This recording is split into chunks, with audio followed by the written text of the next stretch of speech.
అందరికీ నమస్కారం.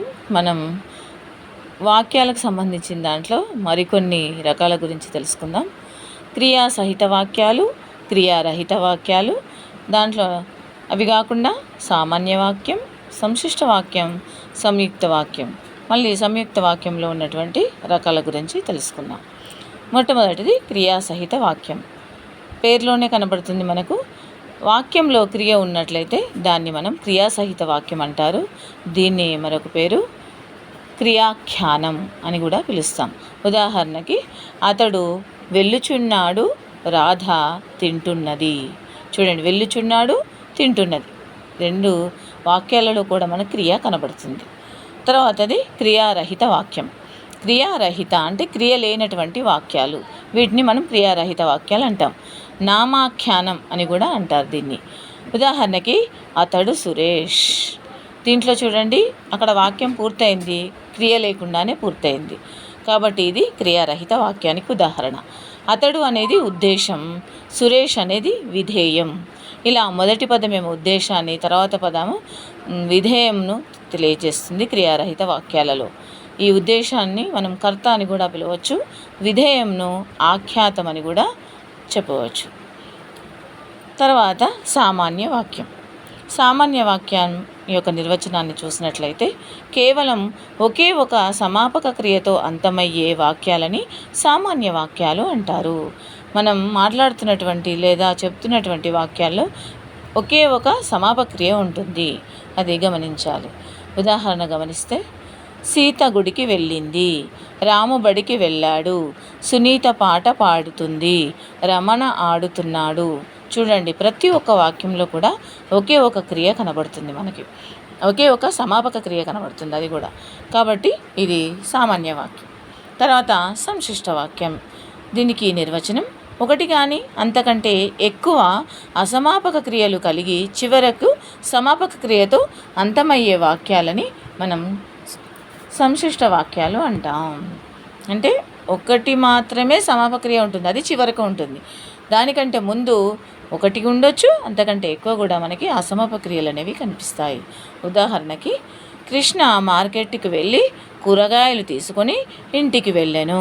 చూడండి, ఇక్కడ వెళ్ళి, తీసుకొని, ఇక్కడ రెండు అసమాపక క్రియలు వచ్చాయి. వెళ్ళెను అనేది సమాపక క్రియ, కాబట్టి ఇది సంశిష్ట వాక్యం. తర్వాత సంయుక్త వాక్యం.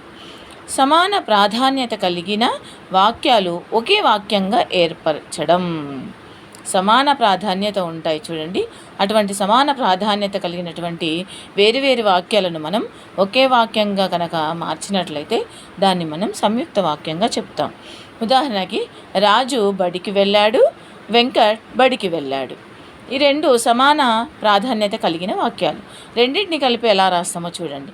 రాజు, వెంకట్ బడికి వెళ్ళారు అంటే రెండుగా ఉన్నటువంటి వాక్యాలు ఒకటిగా అయ్యాయి. అలాగా కాకుండా రాజు మరియు వెంకట్ బడికి వెళ్ళారు, ఇటువంటి సంబంధాన్ని తెలియజేసేటటువంటి వాక్యాలని మనం ఏమంటాం? సంకలన సంబంధం అంటారు. ఇట్లా వీటి యొక్క ఉదాహరణకు సంబంధించినటువంటి వాటిలో ఏది దేనికి సంబంధించింది అవుతుంది అనేటటువంటి, ఏ సంబంధం అవుతుందో కూడా మనం గుర్తుపెట్టుకోవాలి. ఇటువంటి వాక్యాలు మనకి సంకలన సంబంధం, గుర్తుపెట్టుకోండి. తర్వాత, రైలు వచ్చింది, చుట్టాలు రాలేదు. రైలు వచ్చింది కానీ చుట్టాలు రాలేదు. మరి ఇటువంటి సంబంధాన్ని మనం వైరుధ్య సంబంధం అంటారు. అంటే చూడండి, ఒకటి వచ్చింది, ఇంకొకటి ఆ వచ్చిన దానివల్ల మనకు ఎటువంటి ప్రయోజనం లేదు అనేటటువంటిది కనబడుతుంది. అలా రైలు వచ్చింది కానీ చుట్టాలు రాలేదు.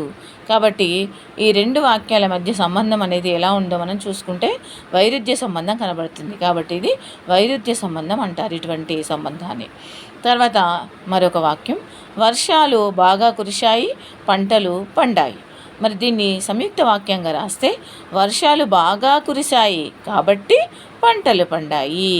మరి ఇటువంటి సంబంధాన్ని తెలియజేసే వాక్యాలని మనం కార్యాకరణ సంబంధం అంటారు.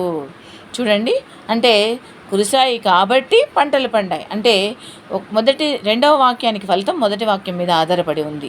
అందుకే ఇది కార్యకారణ సంబంధం. అంటే కార్యం అనేది ఒక కారణంతో మనకు పూర్తవుతుంది ఆ సంబంధం. అందుకే ఆ విధంగా దీనికి కార్యకారణ సంబంధం అని చెప్పుకోవడం జరిగింది. తర్వాత విమల రేపు రావచ్చు, విమల ఎల్లుండి రావచ్చు. దీనికి మనం సంయుక్త వాక్యంగా మార్చితే విమల రేపు కానీ ఎల్లుండి కానీ రావచ్చు, ఇలా అయినా మనం రాయవచ్చు. లేదా విమల రేపు లేదా ఎల్లుండి రావచ్చు. మరొక రకంగా విమల రేపో ఎల్లుండో రావచ్చు. ఇటువంటి సంబంధాన్ని మనం వికల్ప సంబంధం అంటారు. చూడండి, మరి సంబంధం సంబంధించిన దాంట్లో మనం ఓ లేదా కానీ అనేటటువంటి ప్రత్యయాలని ఉపయోగిస్తున్నాం. కాబట్టి వికల్ప సంబంధంలో ఓ లేదా కానీ అనే ప్రత్యయాలు ఉంటాయని మనం గుర్తుపెట్టుకోవాలి. ఈ విధంగా మరికొన్ని వాక్యాలకు సంబంధించినటువంటి అంశాలు మనం ఇక్కడ తెలుసుకున్నాం. ఇప్పుడు మనం చెప్పుకున్నటువంటి వాక్యాల రకాలకు సంబంధించినటువంటి ప్రాక్టీస్ బిట్స్ను మనం పరిశీలించుకుందాం. ఎంతవరకు మనకి అర్థమైంది అనే విషయాన్ని ఈ బిట్స్ ద్వారా తెలుసుకుందాం. ఒక వాక్యంలో క్రియ ఉన్నట్లయితే దానిని ఏ వాక్యం అని అంటారు? క్రియాసహిత వాక్యం, క్రియారహిత వాక్యం, క్రియాఖ్యానం 1 మరియు 3. దీంట్లో ఆప్షన్ 1 మరియు 3 సరిపోతుంది. ఎందుకంటే క్రియాసహిత వాక్యానికి మరొక పేరు క్రియాఖ్యానం అని కూడా మనం చెప్పుకున్నాం. మరి ఒకటి క్రియారహిత వాక్యాన్ని డాష్ అని కూడా అంటారు. అక్రియాఖ్యానం, నామాఖ్యానం, విశేషాఖ్యానం 1 మరియు 2. మరి దీంట్లో సరైనటువంటిది మనం నామాఖ్యానం అని చెప్పవచ్చు. అంటే క్రియారహిత వాక్యాన్ని మనం నామాఖ్యానం అని అంటారని కూడా చెప్పుకున్నాం. క్రింది వాటిలో ఏది క్రియాసహిత వాక్యం? రమ ఏడుస్తుంది, గీత వింటుంది, అతడు వెళ్తున్నాడు, పైవన్నీ. మరి దీంట్లో సరి అయినది పైవన్నీ. అంటే క్రియాసహితం. మూడిట్లలో కూడా క్రియ ఉంది కాబట్టి క్రియాసహితం అవుతుంది. క్రింది వాటిలో ఏది క్రియారహిత వాక్యం? అతడే కొట్టాడు, సీత వెళ్ళింది, ఆమె రాధ, పైవన్నీ. దీంట్లో క్రియారహిత వాక్యంగా ఆమె రాధ అనేది సరిపోతుంది. తర్వాత ఒకే ఒక సమాపక క్రియతో అంతమయ్యే వాక్యాలు. దీంట్లో సకర్మక, సమాపక, సామాన్య, సంశ్లిష్ట. ఒక సమాపక క్రియ మాత్రమే ఉండేది మనకు సామాన్య వాక్యం కాబట్టి ఇది సరైనటువంటి ఆప్షన్.